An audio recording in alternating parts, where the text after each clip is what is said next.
Podcast Network.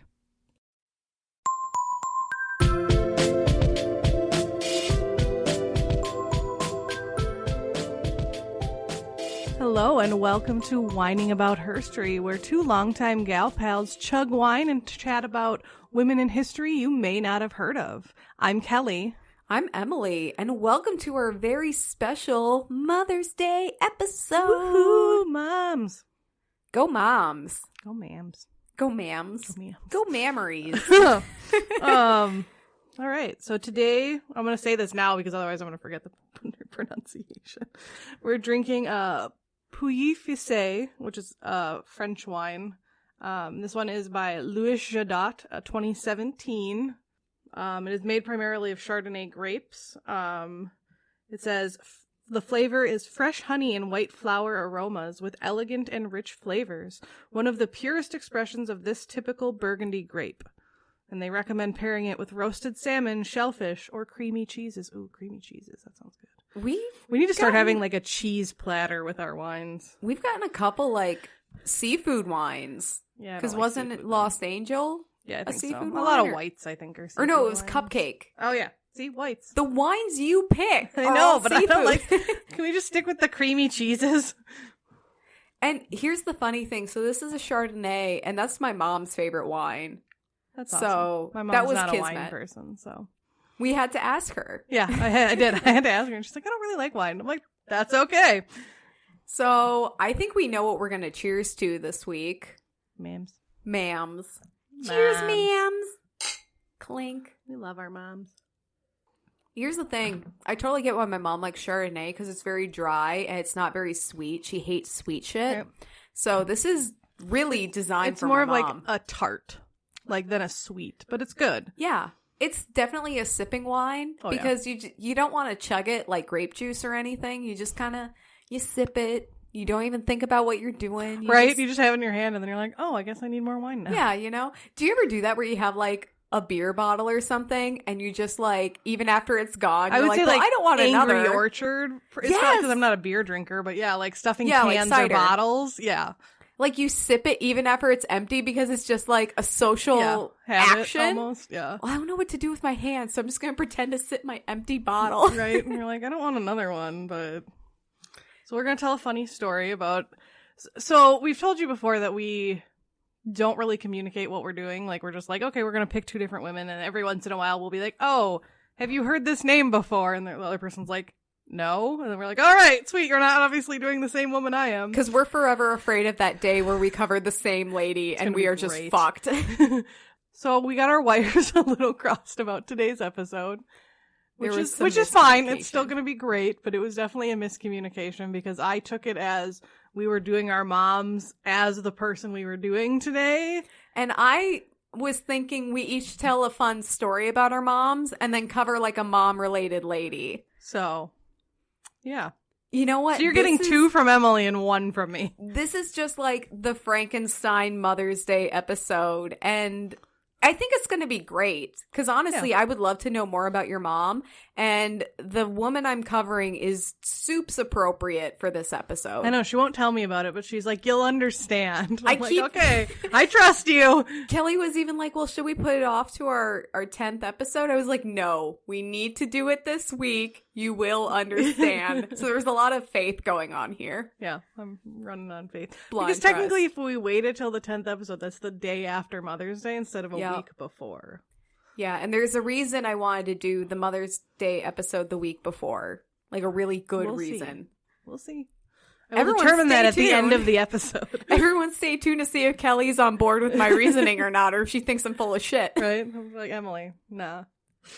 So basically, I'm going to tell a story about my mom and then cover a lady. And Kelley is going to share with us the story of her amazing, incredible mom. And like, what was that experience like getting your mom's whole story? It was super interesting. And I wanted to talk to my grandma too, but she's really sick. So when I called her, we just kind of talked about her being sick versus like, you know, because I didn't want to like be like, oh, the reason I'm calling, like, and I so need I something just kind from you. of like let her talk, and then I was like, thanks, Grandma, love you, feel better.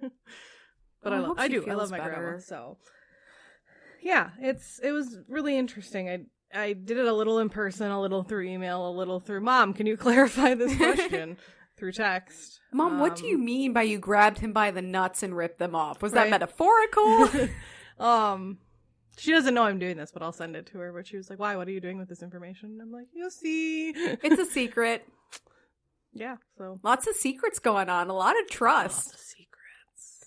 So before we get started, I think it's really important to note, not everyone has a good relationship with their mother. Not everyone sees their mother as a mom. Right. And that's okay. Mother's Day can be really tough for a lot of people. Some people don't have a mother. Maybe you got two dads or two non-binary parents. Right. That is totally fine. But what we see Mother's Day is as a celebration of the women in our lives who support us and have helped us grow into the incredible women we are today, the incredible people we are today. Yes. So I just want to put that out there. This is a celebration of the women who support us in our lives, whether they're related, not related. Maybe you bumped into a woman on the subway and they just imparted some seriously deep wisdom on you. Right. I don't fucking know. That is motherly wisdom. Yeah, I don't know. But Kelley and I, we have, both have our moms and we see them as moms. So we're going to talk a bit about them today. Yeah. But first I'm going to do our say their name. Ooh. So what day was that? I'm bad at remembering what day of the week is what. So last Tuesday, April 23rd, I got it off of the Google Doodle because apparently that's like our theme lately. The Google Doodle celebrated the life and career of Rosie Afsari, who I've never heard of, so I might have to pull her up later. Wait, you don't know Rosie Afsari? I'm kidding. I don't either. She's a prolific and award-winning Bengali actress who broke down barriers in the Bangladeshi film industry by becoming the country's first female director. Holy shit. So she had a course spanning 4 decades, and she was a standout in both Bangla and Urdu language films because she had a very unique presence. And then, in 1986, she directed the film Narasha, making her the first woman movie director in Bangladesh. She has also produced several movies through her company, Rosie Films. That's awesome. That's awesome. Is she still alive? I think so. I never looked it up. Here, I'll look it up right now.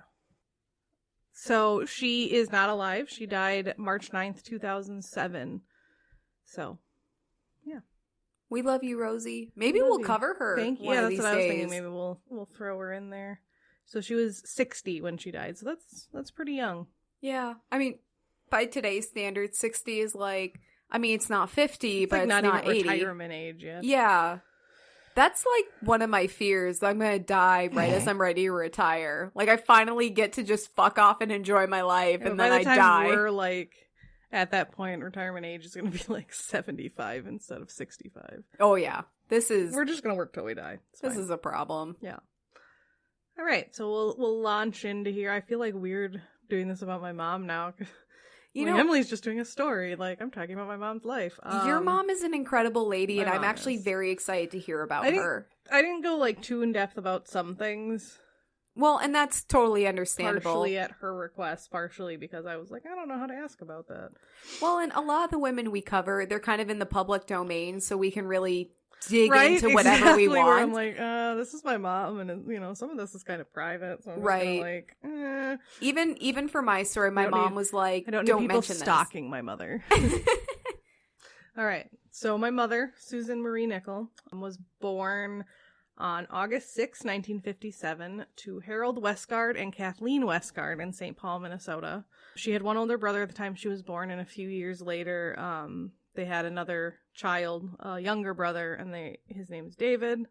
Growing up was fairly normal for that time period. And when they were growing up, her and her older brother Michael, got kittens. They only had them for about a month, and they were named Skinny and Fatty. And apparently, what they used to say was Skinny and Fatty went to bed, Fatty rolled over, and Skinny was dead. Oh, what? That's what my mom said. She's like, that was what they used to say. So I'm guessing maybe they were Fatty just like, kill Skinny? I'm guessing they were just sick because they were kittens, so maybe they yeah. just got sick and it sounds like they both died. Aww. But that's apparently what they used to say. And that always, when I heard that, it reminded me we had like gerbils, and there was a fat one and a skinny one, and then the skinny one died. And then a while later, the fat one died, and I'm like, I think the fat one ate all the food and the skinny one starved. Right? And then fat one ate the skinny one and died. But it was funny. And so that's what she told me. That's such a charming way to deal with death. It was like, oh, such a child. Like, yeah. So growing up, she was, they called her Susie. Now, most of the time, we call her Sue. Like, I don't really know anyone that calls her Susan. Yeah, I didn't know that was her full name. Yeah, that's her full name. Something I've always admired in my mother and my whole life, she's been, like, a really hard worker. And I've always been really impressed by that. And it's no wonder because she got her first job when she was 15 years old. She worked at the Minnesota State Fair out here. And she did mini donuts in the food building, which anyone that's not from Minnesota... This is like the height of summer, which is actually pretty warm in Minnesota, and the food building is stuffy and loud and crazy, and making mini donuts is disgusting, even when you're in open air, because it's super greasy and so my mom said she worked there for 3 days and then found another day. Like, she's like, that was the worst job I ever had. I lasted 3 days and then found a different job at the state fair. I wonder what the process was like, because I worked for, Tom Thumb Donuts for one summer at the county fair. It was just, for the week. Yeah. And I just remember my back hurting because you were always slightly hunched over because you were scraping the donuts into the bags. Yeah, yeah. And she's like, no, it was... And I can imagine because, like I said, the building, just that building is just so... It's a fucking nightmare. Crazy. So then having to deal with, being in a small stall and it's, just greasy and ugh. So yeah, 3 days later, she found a different job at the state fair. This time it was serving chicken in a more open air location. Other people would cook it and she'd bring it out to people. Mm-hmm. But yeah, she said she enjoyed it at least more than the other job, and she actually ended up doing that for 2 summers in a row. Oh, wow. When she was 15 and then when she was 16. Good for her. During school between those years, she also had a part-time job with the DNR. She would fold pamphlets and put boat licenses and stuff into them because, back then they didn't have robots. Because I'm sure now, it's all very robot automated. done. So that's what, she would stuff envelopes and send you your boat license when you applied and stuff like that. So that's pretty cool. So, that was when she was young, and she kind of kept doing summer jobs, part-time jobs, throughout her high school career. She went to Washington High School, and she said that she's still friends with a lot of people that she went to high school and even grade school with today. Really? Some of which that are even, states away. And she still, keeps in contact with them. And I'm like, man, I really hope, I can stay in contact with people. Maybe not from grade school, but, Emily. Yeah. Well, and there's such a long span there where you didn't have Facebook where you can just kind of, passively be friends with someone. Yeah, so... That's kind of cool. And I've met a lot of her friends, and yeah, even my grandma says, when, every once in a while my grandma will ask how, certain people are doing, and I found out, not now, but, it was probably a few years ago, that some of the women that my mom is still friends with, yeah, she was Girl Scouts with them when she was, in grade school, and she still hangs out with them, and they, go to movies and stuff. One of them she's going to, Avengers with this weekend. Oh, my God! All right, awesome, Mom. Go, Mom. I think I'm only... Facebook friends with a couple of people I went to grade school with, and even then, we don't talk. No, I ruined one of those relationships being a roommate with one of them. I mean, it was mutual. It's not I ruined it. It was kind of, we should never have been roommates. Yeah. But we're still Facebook friends. That's crazy. So growing up, I know my mom didn't have the easiest life, and I'm not going to get super into that because, it's kind of private. But, she came through it, and, she's a great woman now. What I didn't know growing up is that my mom hung out with an older crowd and partied a lot. She even had a fake ID. Oh, my God, Sue! I'm I didn't know that. What I know, a right? rebel. My mom, you would have never guessed. No, she's such a Minnesota mom. I know, right? I guess I figured the older crowd thing because my dad's a few years older than her, and I'm sure, she hung around with him and his friends. Yeah. But I was a fake ID? Really? Because my mom's not, a big drinker now, so the fact that she had, a fake ID and was a partier is kind of huh. Next time I see her, I'm going to be hey, Sue, can you cook me up with a fake ID? Yeah, right? I'm 28? You know where you got it? That's amazing. So she met my dad when she was around 17. He would have been about 22. And he rode a motorcycle and, was that kind of guy. So that's probably the older crowd she was hanging out with at the time. Vroom, vroom, baby.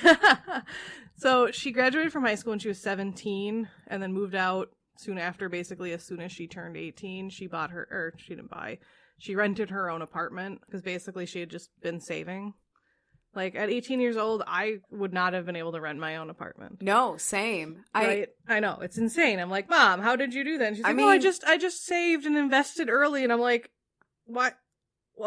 Like, she's been planning her escape this whole time, it sounds like. Like, she's been working since she was 15. But yeah, she, it was what she was. So a few years after that, well, during that, while she lived in the apartment, she worked various jobs. She worked in, like, collections. I think she said she worked in some type of factory.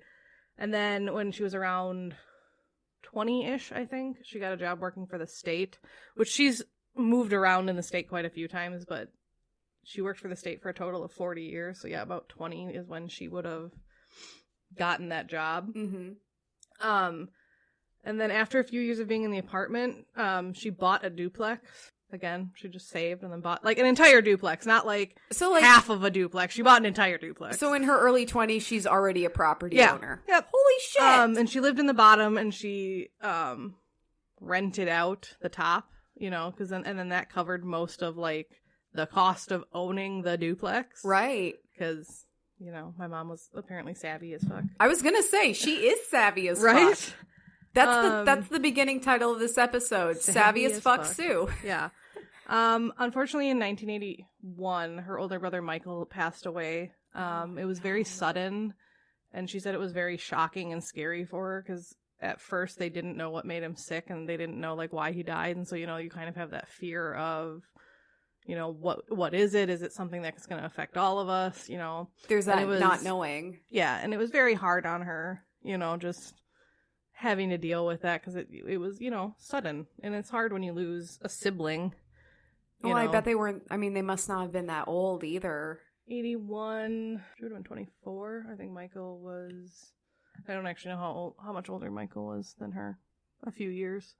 So unless he was probably like 25. I was gonna say, unless he was like 60 years older than her, that's like tragically pretty young. Yeah. And during this time, her parents were also going through a divorce, so it was kind of, there was a little bit of everything going on, and it was really unfortunate. However, good news is later that same year, so 1981, she bought a house, the one that I lived in my whole life. Really? Yeah. And so she moved out of the duplex and then rented both sections of the duplex for a year. Because, income. Yeah, you already have it. Right? I know, it's crazy. So she married my dad in 85. She also had my older sister in 85. My brother was born in 88, and then myself in 91. 91, so the best year. About, 3 years between each of us. When I was little, like really little, they renovated our house because there was only 3 bedrooms in that house originally, and, like, one is tiny. I know, because I grew up in the tiny one. Plus, we had, like, a wraparound deck, and a tree had fallen on it. So instead of keeping the wraparound deck, they built, like, what you would know today as, like, we have, like, an office area, and then our living room, and then my parents' bedroom. And that all used to be the deck. And then we have, like, a little deck now. So it was, So the house stopped at the kitchen. Yeah, and then it was a deck. Oh, my God. Yeah. So, yeah. That's a great investment on that house. Right. Yeah, my mom that's a beautiful basically space. Not doubled, but she probably, like, added a third more space. Yeah, absolutely. And so this is something my sister said, because when growing up, my dad, at least when I was really little, my dad was a stay-at-home dad, but my mom worked. And my sister, let's pull this up. She said, this is a direct quote. She said, to me as a mom, now I realize how much she sacrificed for us and still does. She gave up being home with us, which she said she would have done, to work and earn money. She is now an amazing grandma and helps support us in any way. So that's what my sister said. And I'm like, no, I understand. Like, I don't have children, but yeah, like, being the one that has to work, because my dad was laid off for, like, medical reasons and stuff, so he at that time couldn't work. Right. Like, but knowing she needed to support her family, like, that would be incredibly hard. Like, right. And she's so strong to have done that. Like, especially when she would rather have stayed home with you guys. Maybe not rather, but it's like, it would have been nice if he could have worked and she could have stayed home. Like, Right. My mom was still there. Like, she didn't work a job that she was gone, like, 80 hours a week. Right. Which is nice. But, I'm sure that was still super stressful, like, all day, especially when I, because I remember I was, like, a baby, so, like, not being able to experience that, I'm sure, is really hard. Right. Well, and I have a friend, she has a daughter, and she's an amazing teacher. She's like administrative now, Yeah. but she was a daycare teacher for many, many years. And she really struggled with that after she had her daughter. She's like, I spend more than 8 hours a day taking care of everyone else's children, and it leaves me with so little time to take care of my own child. It was really hard for her because, like, in a perfect world, she'd be able to just stay with her kid. Right. And unfortunately, that doesn't happen for everyone. Yeah, sometimes it's not an option. Like, women should have the choice whether they go to work or stay home, but sometimes you have to do what you have to do, and it sucks. And I mean, men should have that choice too. And so, yeah, you know, it was. I mean, I think I'm lucky that I got to stay home with either of my parents because, you know, in a lot of families, it's like, nope, you're going off to daycare. You know, we both need to work to make money, which is fine, you know. But, you know, it was nice to have someone home. Right. I think by the time I was like school aged, I think my dad was back at work by then. It might even been before that. Okay. So growing up, I thought we did good. Like, I mean, you turned out great. Yeah, no, thanks. Your siblings turned out great. They're both amazing people. Right. And we were always encouraged by my mom and my dad, you know, to do whatever, like, we wanted. So if we wanted to try a sport, they were more than happy for us to do it. You know, I eventually branched out into theater. You know, my mom made it to, like, every show. No, she didn't go to, like, if we had, like, 4 shows for one play we were doing, she didn't go to all 4 shows. That's a little excessive, and I'm okay with that. But she attended But one she always of the went to at least one performance. She was there front and center every goddamn night. Oh, God. She was at rehearsal. She was providing snacks. That's funny. But no, like, I always remember my mom being, like, very supportive with whatever I wanted to do. And for all of us, I think the only time I heard her ever complain about it was, I know she was really worried about, like, my brother when he was in football and wrestling, because wrestling, you either have to drop weight or gain weight. And I think it really bothered her to watch my brother struggle with that. Like, just because she's like, why would you want to do that? You're a teenager, you're a growing kid. Like, she still let him, because she's like, okay, I understand you're passionate about this and want to do it, but she's like, it kind of bothers me. It's hard to see your kid struggle with, oh, I gotta eat a bunch, oh, I gotta lose a bunch of weight, because that can enforce some really unhealthy eating habits and body image and issues. Then with football, it was concussions, because I know my brother had several, like, throughout, and so I know, like, toward his senior year, when she's like, you've already had, like, 3 concussions, Jesus. Like, you know, she was like, I don't know if you should keep doing this, and I think it might have been senior year that Matt had to drop out of football, because, yeah, they were like, you've had too many concussions, like, oh you might actually get, like, serious brain damage if you continue to do this. Poor Matt. Yeah, on top of everything else, right? During some of this time, there were various mental health struggles with us children. And I mean, my mom was still there for us, even, like, why she was dealing with one, you know, like, it was my brother. And, like, so my mom obviously had to, like, deal with that, but she was still, like, you know, present.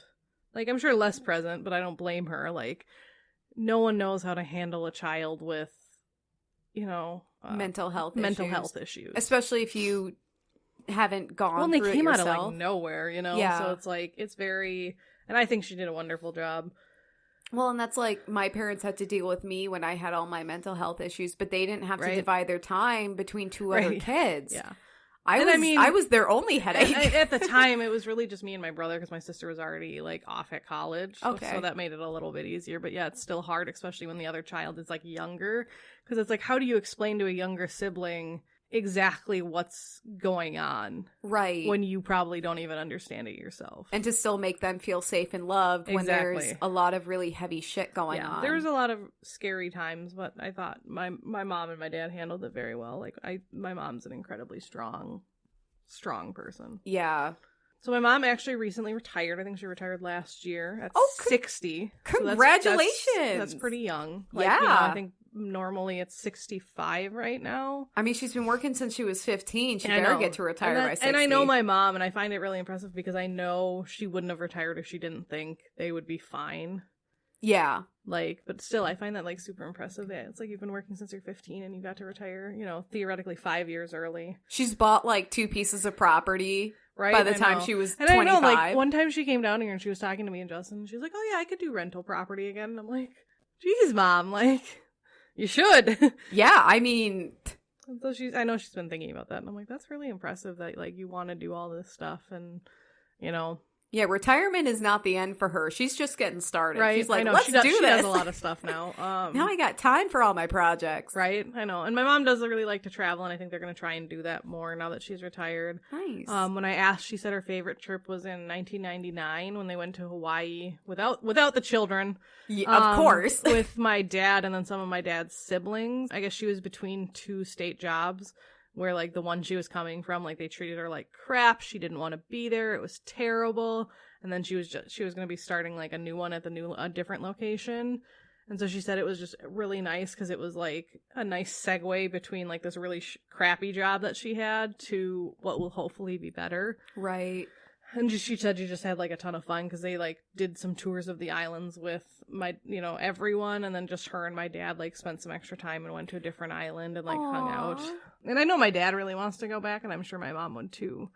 But all I remember from this trip, like hearing about it when they got back, was that they visited some like botanical garden, and the entire time they were there, my mom had this like duck that would just follow her around. Oh, it was like her best friend. And when I asked her about it, she was like, "No, it was kind of like weird. It kind of freaked me out because it was like, why is this duck following me?"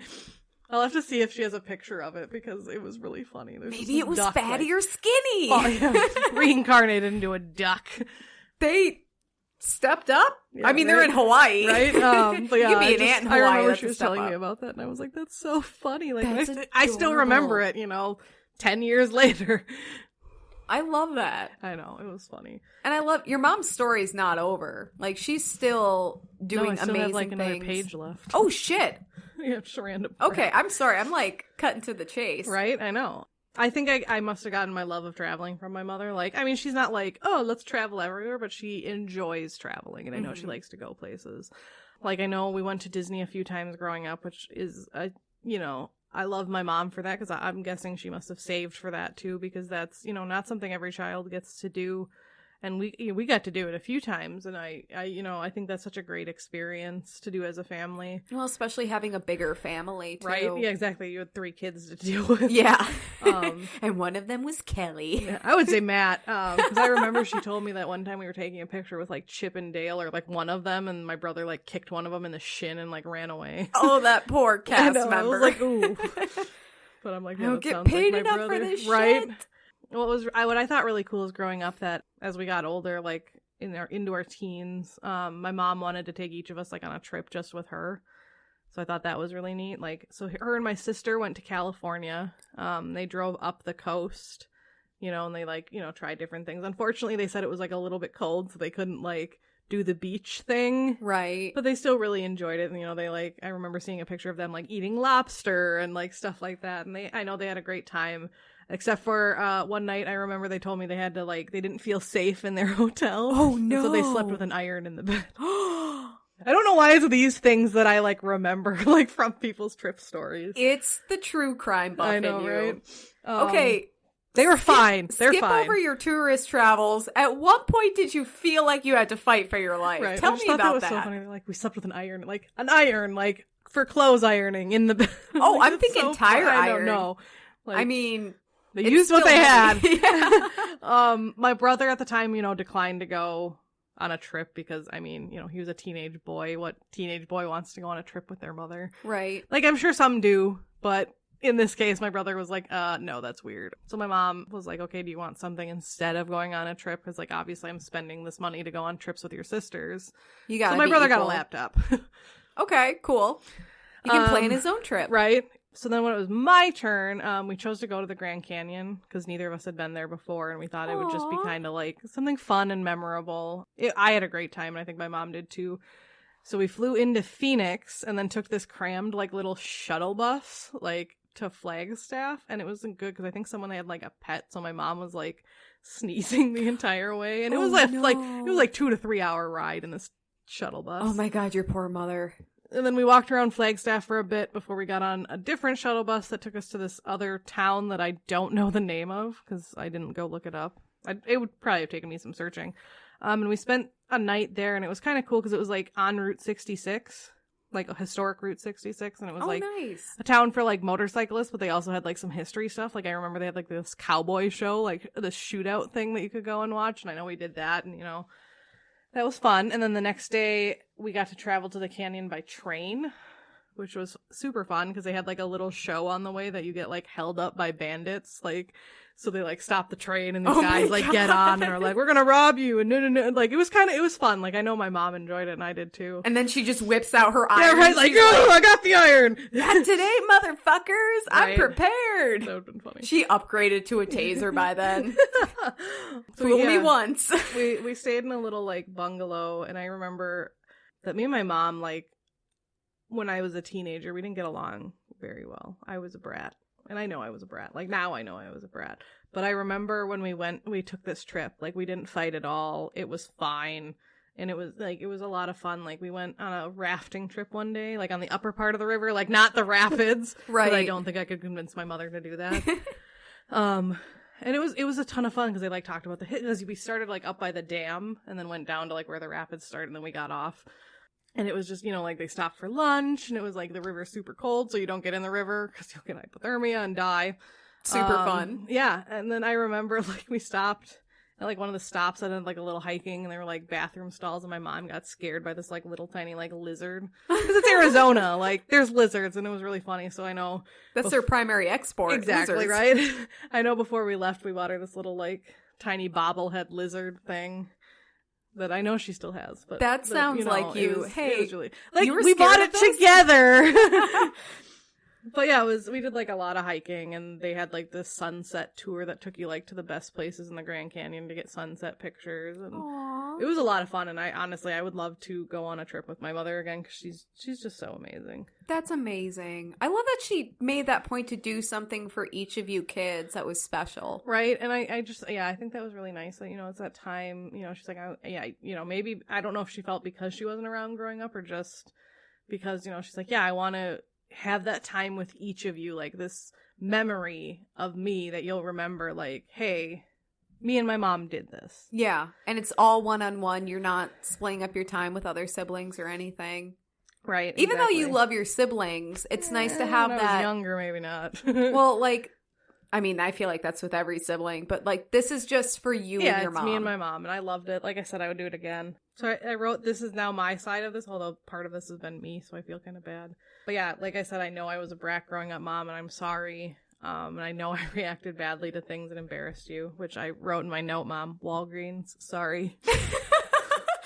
I'm not telling that story because I don't like it. It makes me feel like a terrible person. But basically, I was a brat. Like, fine, I'll just tell it. I mean, you don't have to. I mean, this is when I was, like, young, so don't hold this against me now. But, like, it was, like, Valentine's Day or something, and I wanted to get stuff for my class, but I couldn't decide between two things, so I wanted both, and my mom said no, and I just started, like, throwing this huge fit. And my mom just, like, dragged me out of there, and she's like, I can't go back to that Walgreens now. You have ruined Walgreens for me. Like, I'm a CVS gal now. So, I'm sorry about that, Mom. Dude. Here's the thing. You're talking about how you were a brat when you were younger, and I'm just sitting here nodding like I was too. My terrible. Mom will be the second person to tell you I was an awful child right after me. Right. Because I own it. But I do want to say that you've been, I don't even know if my mom's going to listen to this, but I'm going to say this as if it's to her. So, sorry. You've been so strong in dealing with everything that you've been dealt, both with your family and then with, you know, when you had your kids and us. I know it couldn't have been easy, and I want you to know that if I ever have kids, which I don't know if I will, but if I ever do, if I can be half the mother that you were to me, I know my kids will grow up just fine. I'm sorry. I am crying. Oh my God. So I just want to say thank you for always being there and loving me through everything I've done. And my mom said to me when we were talking, one of the questions I asked her, like what was her goal in life? And she said, to have her kids grow up happy, healthy, and set a good example. And I want to know, I want her to know that you excelled at that. Like, I truly think so. Like, yeah, I mean, we all have some like mental health issues or various issues, but I think on the whole that we are happy and healthy, and you did set a good example. Sorry. I love you so much. So these are just like random things that when I talked to my mom that she said, like, so I asked her to describe herself, and she said caring, helpful, patient, loving, and fun. And I agree with all of those. She said her biggest accomplishment in life was starting investing early and buying the duplex, like, on her own. Mm-hmm. I asked her what lessons she learned that she'd like to pass on. She said, work hard, be independent, take care of yourself, and be financially set. I asked her how she felt just about her path in life in general, and she said she's happy with how things turned out. You know, she started at an entry-level job and worked her way up.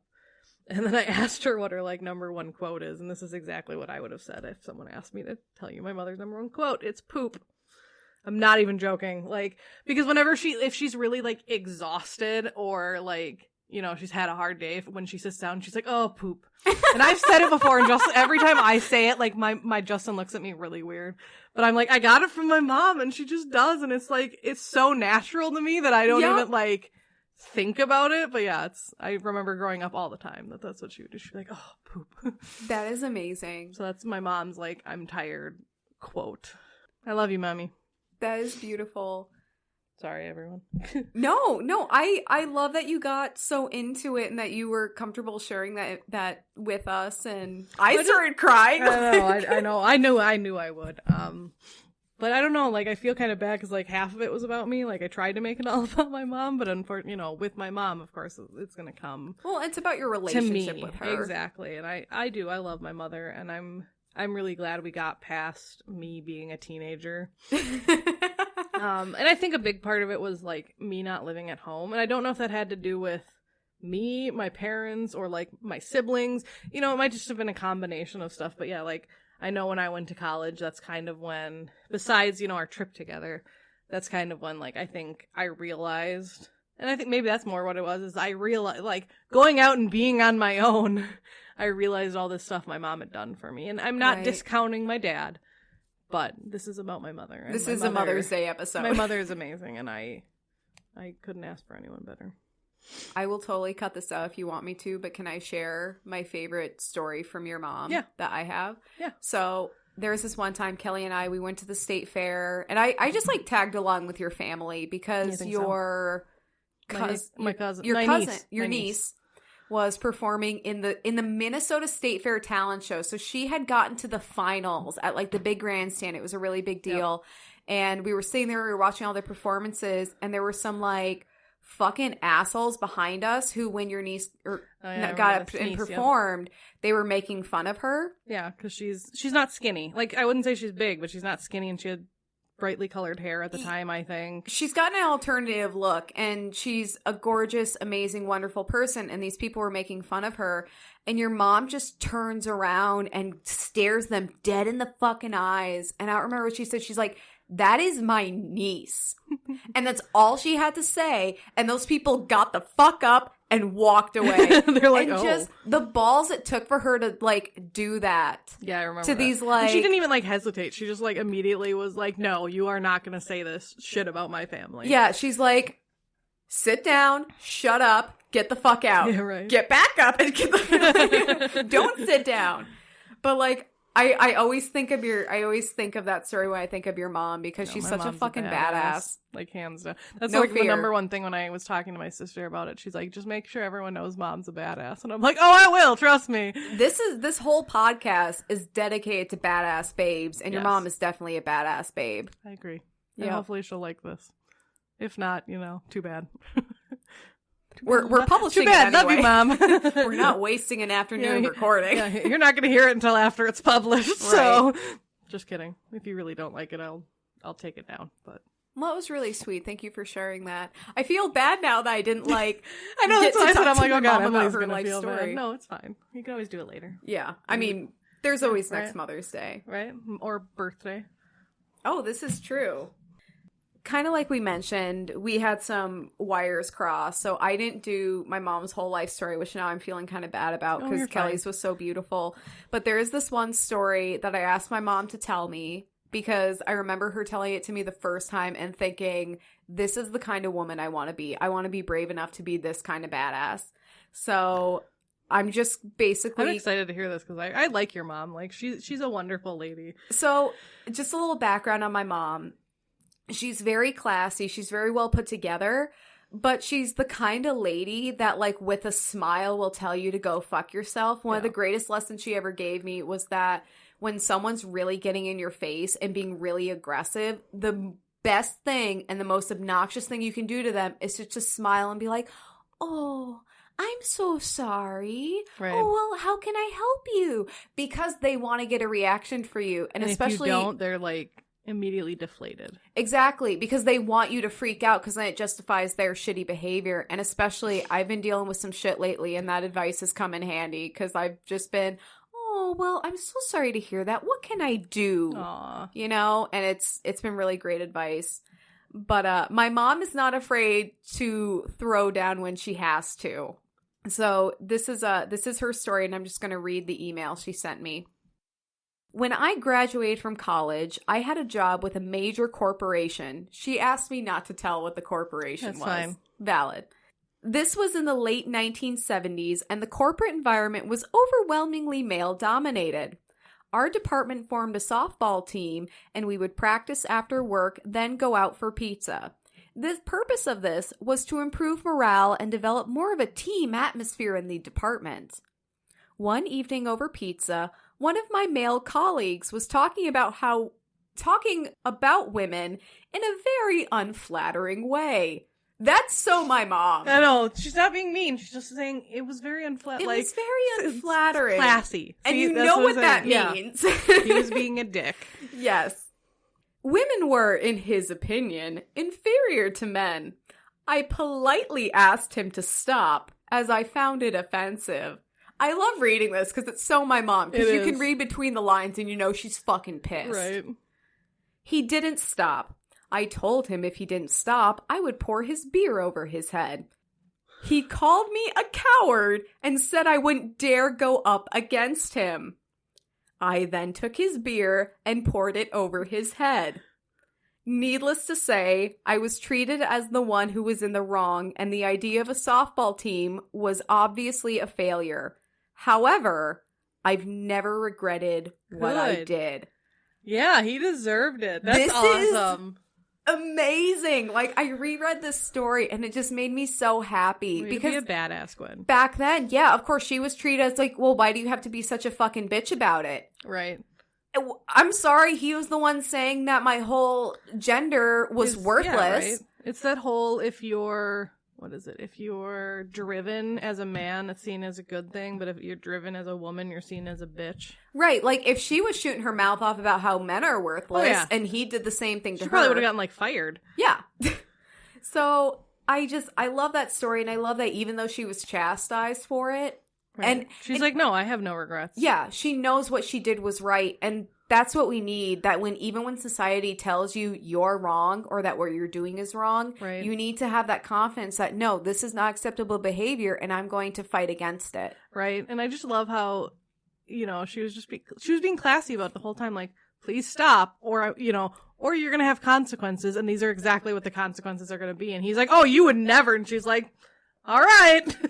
She's talking to him like a child. Well, I don't like what you're doing. It's wrong, and if you continue to do it, there are going to be consequences. Right. Here's what they are. I just like, even in the email, it's like so classy. Like, I fucking love my mom. Fantastic. She is that kind of lady where she's very classy, she's very put together, but you know she will like fucking scrap it out. Yeah, she would.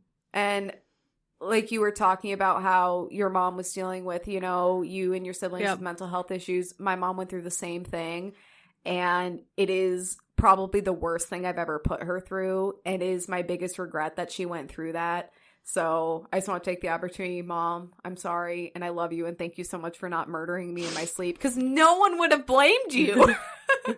And like, again, after I moved out and went off to college, our relationship got so much better because we just weren't, I think it just changes around each other all the time. You don't have that friction of, if one of you's having a bad day, that you're stuck together, right? And you're going to take it out on each other. Exactly. And so my mother has helped me become such an incredible woman, and she's an amazing woman, and I'm so grateful. And I'm very lucky to have her, because not everyone gets that opportunity. Right. So once again, here's to our amazing mothers. Ma'ams. That's a good clink. That was a good clink. Mom, the Chardonnay's for you. And so, as promised, I do have a herstory gal. I'm ready. And I'm really... Is this the one that's, like, super depressing? It's... That you were like, I'm doing my research and it's so sad. And I'm like, oh. I sent Kelley a really bummed out Snapchat. That feeling when you're doing your research and it's really a bummer. Right. But it is very appropriate for our Mother's Day episode. Today I am covering Anna Jarvis, the mother of Mother's Day. Oh. So, it's all starting to come together. And we come full circle. All right, and I got kind of dramatic for this because her story, like, you can't make this shit up. Right. You just cannot. So, have you ever created something and realized it was a huge mistake? This kind of irony has long plagued humanity, from the fictitious Dr. Frankenstein, who regretted his attempts to play God, to the real-life inventor of the polygraph, John Larson, who spent over 40 years trying to destroy his bullshit machine. As they say, the road to hell is paved with good intentions and sometimes flowers and greeting cards. Today, we tell the story of a herstory's very own Dr. Frankenstein, Anna Jarvis. Dun, I just want you to, like, narrate my life. I'm glad you like that, because I'm like, this is either going to be really dumb or really good. Like, there's no in between. And next time I need to, like, redo my, like, message, I'm just going to have you do it. It's going to be very extra. Yes. It's going to be, like, extra squared. All right, let's hear about the mother of Mother's Day. All right. Who regretted her decision, Yes. apparently. Anna was born to parents Granville and Ann Jarvis on May 1st, 1864 in Webster, West Virginia. She was the 9th of 11 or 12 children. Records vary. It wasn't a big family, however, as 8 of her siblings died before they turned 7. For a second, I was like, that sounds like a big family, but then you followed it up. I mean, that's kind of they sad. were no That's very Duggars. sad. Anna's mother, Anne, was a social activist who turned her loss into action. In the 1850s, she organized Mother's Day work clubs, later known as Mother's Friendship Clubs, Aww. to campaign for more sanitary conditions, which significantly contributed to the high mortality rate of children at the time. They also worked to provide medicine for the impoverished and give care to the sick, including those with tuberculosis, which, as we know, was very, very serious, and you could get really fucking sick. So, well, most of them died. Yeah, it was not a good time.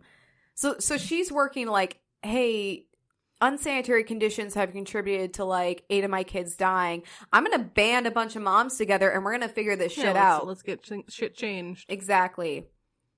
Upon the outbreak of the American Civil War, Anne assembled 4 of her mother's friendship clubs to provide care for wounded soldiers on both the Union and Confederate sides. So, yeah, they're moms. It's like, these are our sons, our husbands, our fathers out there fighting. It doesn't matter what side they're fighting for. Let's try and get them home. Exactly. And this was in an attempt to maintain friendship and goodwill through a bloody and divisive war. After the Civil War, Anne continued her mission of peace and unity, organizing a... Is this still the mom? This is still the mom. Yep. Sorry. And this was kind of hard in my notes because I know when I'm sometimes listening to something, I'm just like, oh, this person's name begins with A, this person's name begins with B, and I just kind of like stop listening after the first syllable.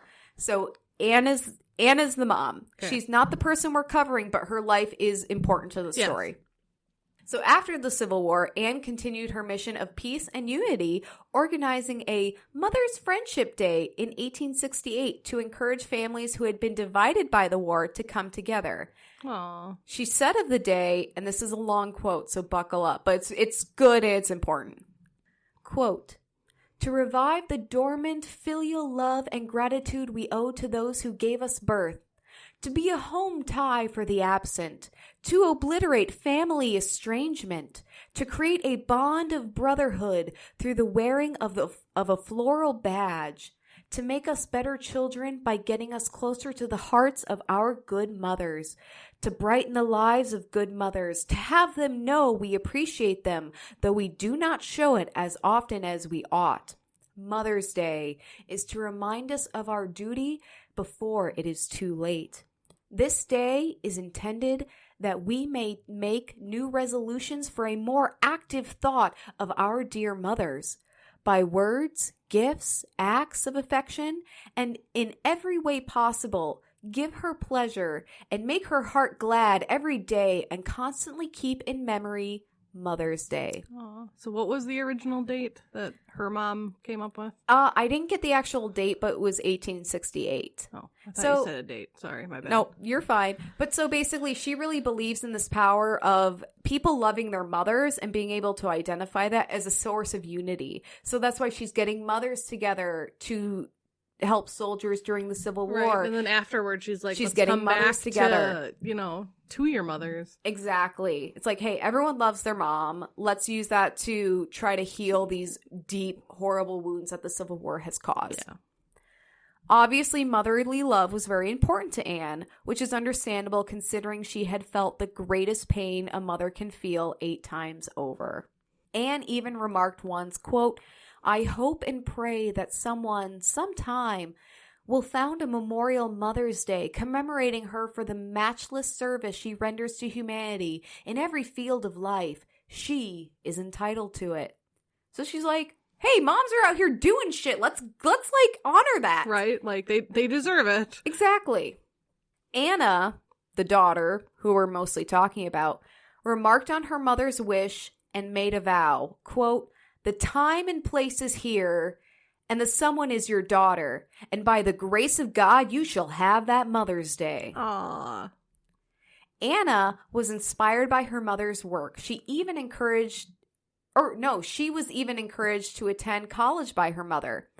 Anna attended Augusta Female Seminary in Staunton, Virginia, modern-day Mary Baldwin University, where she received her diploma. I didn't get like what she studied in. I don't know if they had majors for women. After graduating, Anna returned home and worked in the public school system and joined her mother's church as an active member, and they had a very close bond. Aww. So she was soups tight with her mom. Yeah. Anna then bounced around a bit, first working as a bank teller in Tennessee. Then she moved to Philadelphia, Pennsylvania to live with her brother, where she became the first female literary and advertising editor for Fidelity Mutual Life Insurance Company. Wow. So Anna's like making waves on her own. She also became a shareholder in her brother's business, the Quaker City Cab Company. She's getting it done. Yep. She's an enterprising lady. Throughout her travels, Anna kept up consistent correspondence with her mother, though her mother did urge her to return to her hometown. Though Anne must have certainly missed her daughter, she was deeply proud of all she was accomplishing. Oh, I'm sure. Like, that's amazing. Well, you see your daughter going out there and getting shit done. It's like, yeah, I want you to be close to me because I miss you, but like, polite golf claps all around. Right, but she's like, I understand. Yep. In 1902, Granville, Anna's father, died. This, combined with Anne's health problems, caused Anna and her brother to urge their mother to come live with them in Philadelphia. Anne finally made the move in 1904. After Anne moved in, Anna spent... God, I didn't write this well because Anne and Anna is tough. Anna, the daughter, spent much of her time caring for her mother while her health declined. Sadly, Anne Jarvis died on May 9th, 1905. Death comes for us all, but it still sucks. Yeah.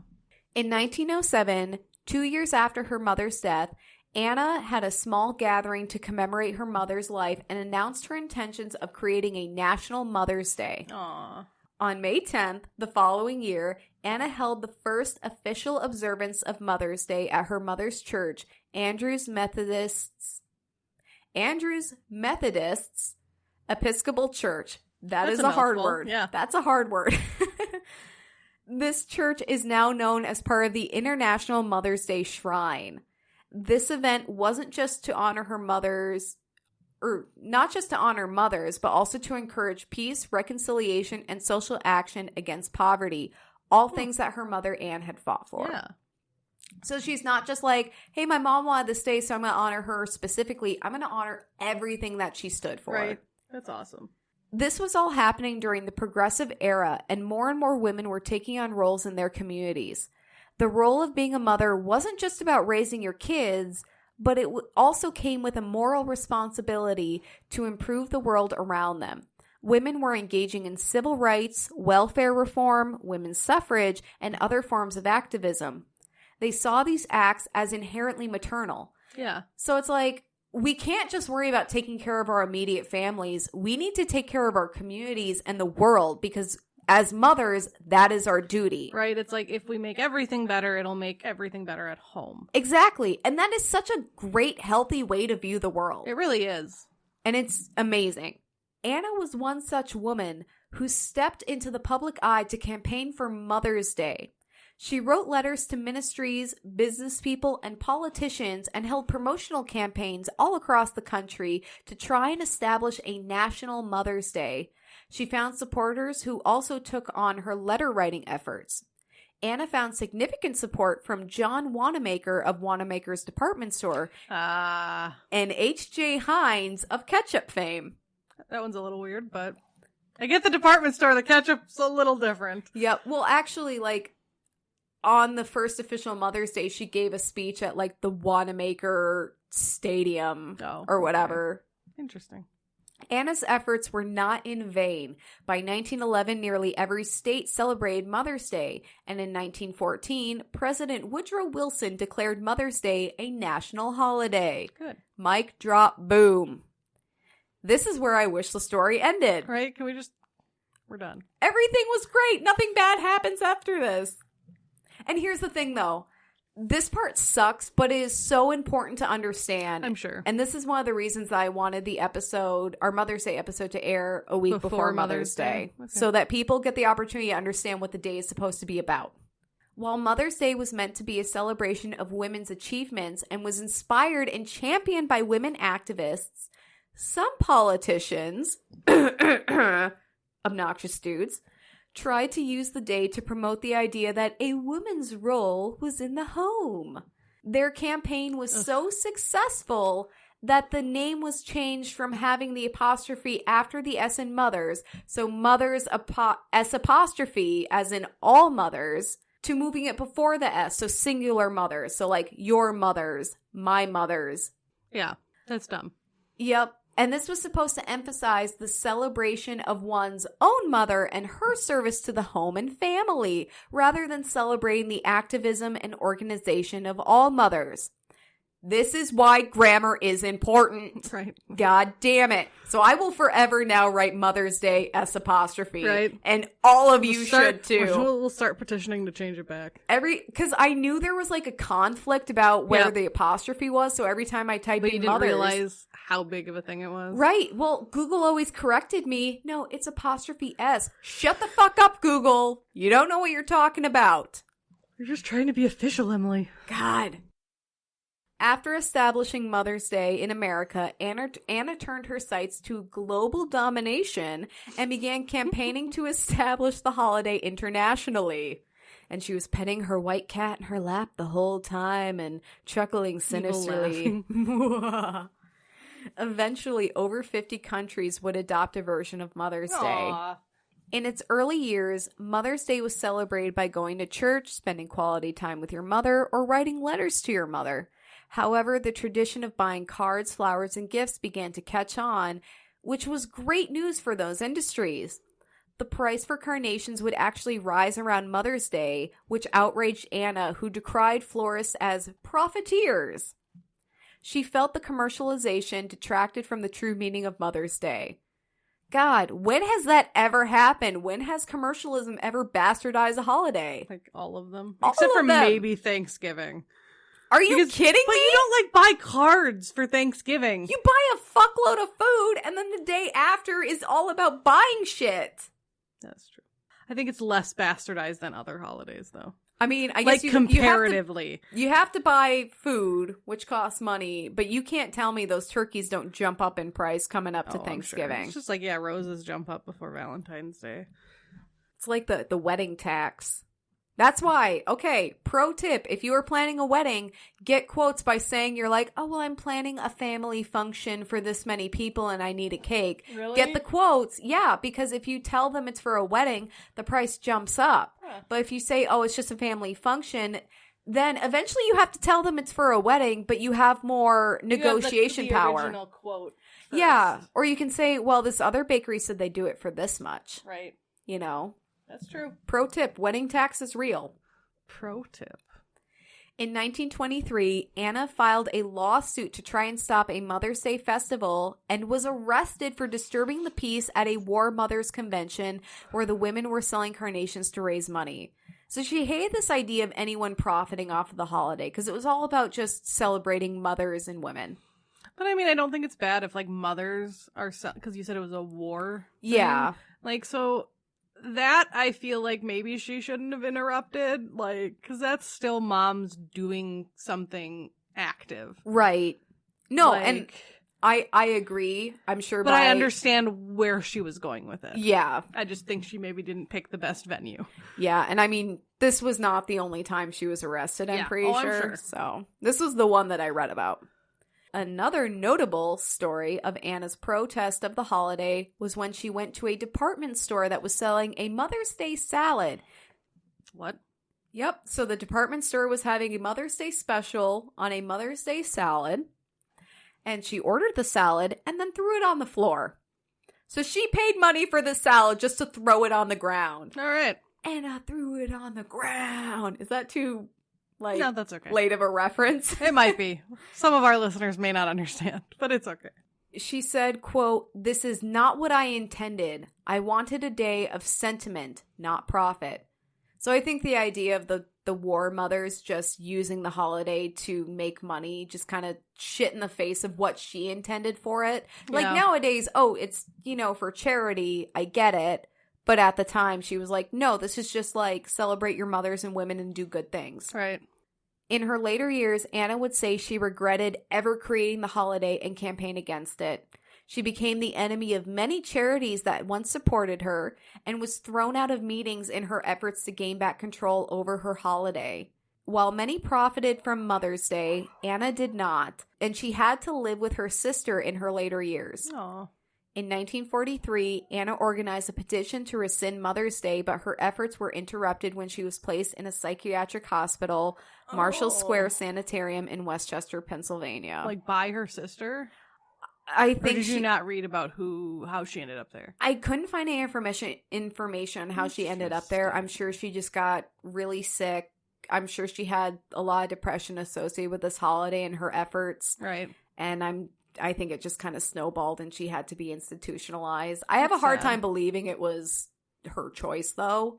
I mean, that's why I'm saying I bet someone committed her. Like, who the fuck in the 1940s is going to be like, I'm going to go and get help? There was no getting help. There was staying there until you died. Yep. In an ironic twist of events, which I swear I am not making up, her bills were paid by members of the floral and greeting card industries. So her hospital bills from being driven crazy by trying to take back control over her holiday from florists and greeting card people were paid by florists and greeting card people. Like, I'm sure they're trying to do it as like, we're sorry, like, let us help you. It's just... But at the same time, I'm like, I don't know if I should take that as they're like rubbing it in her face or... I can't tell if it's like a, oh shit, kind of like realization or, hey, thanks for giving us a super profitable holiday. Now we can afford to pay for your hospital bills. Like, at 84 years old, Anna died in the sanitarium on November 24th, 1948. Oh. Honestly, it's the least that those people could have done. Right. The moral of the story, Mother's Day. Yes, the moral of the story and the holiday. Mother's Day isn't just about jewelry or expensive gifts. It's about honoring not only the mothers, but the important women in our lives and accepting our maternal duty to improve the world around us. So, for those of you listening to this a week before Mother's Day, this is your opportunity. Learn the lesson, figure your shit out, improve the world around you, and honor your mothers. And then I have a little section to try to keep this upbeat Mother's Day trivia. Anna Jarvis picked the second Sunday of May for Mother's Day because it had fallen on the anniversary of her mother's death. Oh. Which is sweet. The International Mother's Day Shrine became a National Historic Landmark in 1992. Anna actually didn't attend the first official Mother's Day at Andrews Methodist's Episcopal Church. There's that word again. She did send a telegram explaining the day's significance along with 500 white carnations for those who attended. She did, however, celebrate the first Mother's Day in Philadelphia and delivered a stirring speech about the importance of Mother's Day. So this was at that Wanamaker Stadium. See, it's her fault. She sent carnations on that first Mother Day and they just took off. I'm actually about to get to that. And it's really interesting. So I had never heard of this, but Anna Jarvis created the tradition of wearing a carnation on Mother's Day. It was meant to be an inexpensive symbol of love and respect. She originally intended for the carnation to always be white because she felt it was a color that was symbolic of truth and charity. However, as carnations became so associated with the holiday, florists began selling red ones to keep up with demand. Wearing a red one or other colored carnation became a symbol that your mother was alive, while a white carnation signified your mother had passed away. So then, like, the commercialization twisted that meaning, and she was pissed off about that, too.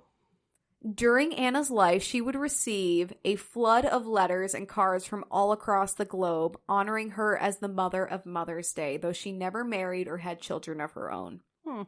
Her favorite hung on the wall and read, quote, "I am 6 years old and I love my mother very much. I am sending you this because you started Mother's Day," and there was a dollar bill sewn into the letter. So I tried to end on a high note. That's really that was cute. the end of my Mother's Day trivia. That's really cute, though. I know. Like, her room is just filled with all these cards and things about, like, thank you for creating Mother's Day. This is so incredible. And for a little 6-year-old boy to be like, thanks for creating this because I love my mommy and here's $1 for your trouble. Like, that's cute. Like, that must have been so much money to him. Right. That had to be a big deal. Yep. That's adorable. But yeah, so that was one of the reasons I wanted this episode to air before Mother's Day. Otherwise, it would have been the day after, because Mother's Day has gotten so twisted and so fucked up, and I wanted to, like, send out the message of Mother's Day before it was too late. I mean, I'll be honest, I usually buy my mom a plant. I don't tend to buy her flowers because she's like, these are going to die, so I tend to buy her a plant. There was one year that my friend and I went behind my high school because there was like a wooded area, and we picked flowers and I gave those to my mom. But, you know, for me it is like about going up, spending time with my family. Like, that's the bigger thing to me. Right. But I also want, you know, to give my mom something nice. I usually get my mom a Three Musketeers because that's her favorite Or candy. I get her something like ridiculously sappy. Like last year I got her like a little plaque that says like, all that I am, all that I ever will be, I owe to you, or something. Aww. Yeah, I go real sappy for Mother's Day and Father's Day. See, I get really snarky with it. Like, that's usually, funny. If I get my parents' cards, it's usually super sarcastic and sassy. Because that's how they raised me. Yeah. They created I do that. That's kind of more for like other holidays or birthdays. But yeah, for some reason, like Mother's Day and Father's Day, I'm like, no, I'm going to be sappy. That's really sweet. Yeah, they gotta know how much I like them sometimes. Right. You gotta thank them for all the shit we've put them through. Yeah, exactly. But yeah, that is the story of the mother of Mother's Day and her Frankenstein's tale. Yeah. And I think our thanks this week are gonna be real easy. Oh yeah. No, it's no problem. It's our mothers. Yeah. I'm really thankful for my mom. I'm thankful for all of the women in my life. I was gonna say I'm also thankful for Emily's mom because I now have Emily, so. I'm thankful for your mom. Right. Like March 16th, 1991. I was on this earth for less than a month, and I sensed you it. Knew it. Like, you knew it. You're like, oh God, she's here. One of my best friends was just born, and that's when I got really snarky to my parents. There you go. But yes, thank you to all women that either play the role of mothers for children that are not theirs, that are mothers, just, you know, anyone that takes care of someone else. Yep. You know, they all deserve to be appreciated and loved and, you know, deserve recognition for what they do. Absolutely. And I think we owed a special Mother's Day episode. Cheers to that. Clink. That was like a nice ring afterward. I know. That was really beautiful. I got my pug shot glass today. And this honestly is my favorite because I'm usually feeling pretty punchy and manic. I'm pug boat. I love that. I want to be on a boat. Tugging along. We just had third winter yesterday. Yeah, it was like 2 inches. Luckily it didn't stay on the ground. I'm so happy about that. Yeah, all week there is this buildup. Oh my God, it's going to snow. It's April. It's going to snow. And it was basically just white rain. I had to drive in it. That sucked, but. I bet. But it was just like white rain. It didn't stick. It didn't stick around long. I'm just pissed off because the ground's still wet. My dogs are tracking in dirt into my house. And okay, I got really excited today because when we went out for breakfast and then we came back, I saw that the cherry tree that we planted last year. And, like, my mother-in-law down the street has had problems planting trees. Like, every year their trees haven't survived. But I noticed my cherry tree has blossoms and leaves, and I'm really excited about it. Oh, my God. So I'm like, it's spring. I don't care. What an auspicious sign. And my tree survived winter, so I'm really excited. I had landscaping put in the front of my house last fall, and I'm seeing... Like, I was Stuff like, start to come up. Some of the plants I got done are like two or one leaves. And I'm like, this shit is going to get toast. And we had a historically awful winter. Like, our February it was real bad. My tire deflated from the cold and then froze flat. Wow. So I tried to drive it and it was bumping because the flat side was frozen in place.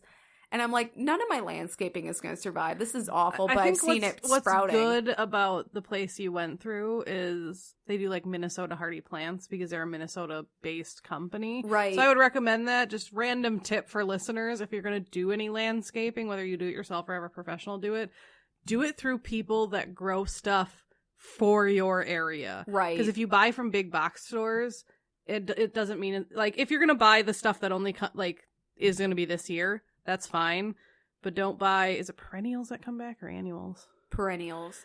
If you're going to buy perennials, buy from someone who grows for your area. Don't buy from big box stores because they're less likely to come up. Well, and I'm lucky because Random gardening tip. We have wedding tips. We have gardening tips. We're just going to be our own, like, home and garden magazine at some point. But what's really nice, the place I got it done from, because I had them actually put in the plants, I have a 2-year warranty. So I like that about them. If they get through this winter, they're gonna be fine. I should be good. Right.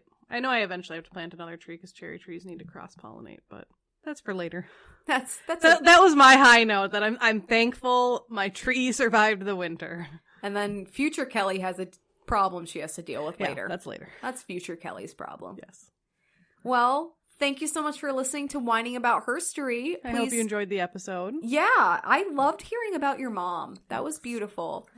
But please email us at whiningaboutherstory@gmail.com. Tell us the women you want us to shout out. We can put them in our Say Their Name segment. Oh. Or if there are historical women that you want us to cover, we'd love to hear them because we don't know all of them. No, not at all. And then follow us on Instagram, WAHpod.